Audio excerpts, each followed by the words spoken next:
In our previous episode of One Last Stint. It's an ancient city lined with colorful Chinese lantern.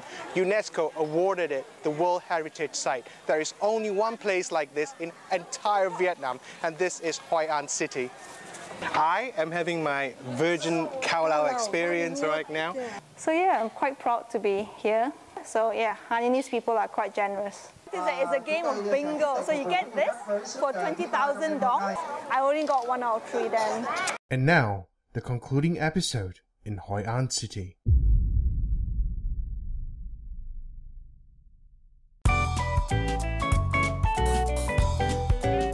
Having spent a couple of days in Hoi An's ancient city, it's time to venture out further to see what many other splendid things Hoi An's countryside has to offer. There are 2 ways to go about this. Option 1, walk.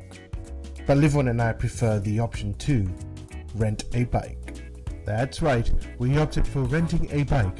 For a mere $12 you get a bike for the full day.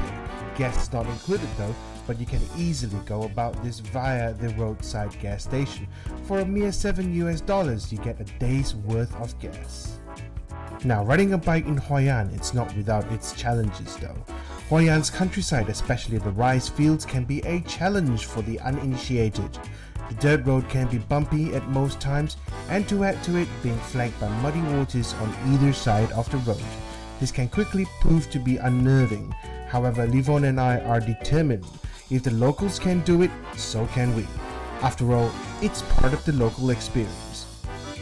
Speaking of experience, once you've ventured out of the ancient city, Hoi An presents itself in a very different light.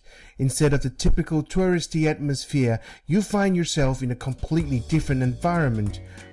Vast open rice plains, farm animals, and a gentle afternoon breeze makes for the perfect afternoon away from the town center and for the perfect opportunity to mingle with some locals. You know, after spending a whole day at Hoi An Old Town, you kind of want to venture out a little bit and see what's in store out there. And that's exactly what Lyvonn and I did. We hired ourselves a little bike and we started looking for some simple bike trails, which is quite surprising because we're seeing so many things and seeing the life outside the old town itself, which is so much more calmer and relaxed. Case in point, our little friend here who didn't manage to get anything. But he's been doing it for a while. It's got a huge little basket right over there with heaps of fish. He doesn't talk much though. He's just cool and chill. Our local fisherman eventually warmed up to us and started showing us his bounty, which isn't too shabby for an afternoon's work. Okay, so much for exploring Hoi An's countryside. After an afternoon of biking around aimlessly, Lyvonn and I headed off to a much-needed rest and relaxation, Hoi An's beaches. So Hoi An is a city that actually caters to everyone. So if you like culture, there's the ancient city that's full of culture and it's very pretty. But on the other hand, if you're more of a seaside person like me, then there are 2 main beaches here in Hoi An, the Kadai Beach and also the An Bang Beach. We're currently in the Kwa Dai Beach. It's actually a very pretty beach, not too crowded, and the sun is scorching. We took a really scenic route here on the motorbike, and the route here itself is pretty as well. Kwa Dai Beach has less locals and is frequented by tourists. Things are a little pricey, but you get what you paid for.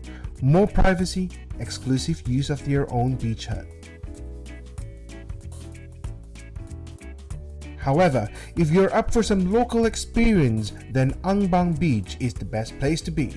Whilst you're there, definitely frequent the street peddlers making their rounds along the beach. Every day, just about sunset, the locals will descend upon An Bang Beach almost like clockwork. It is the perfect way to wrap up a busy and hectic day.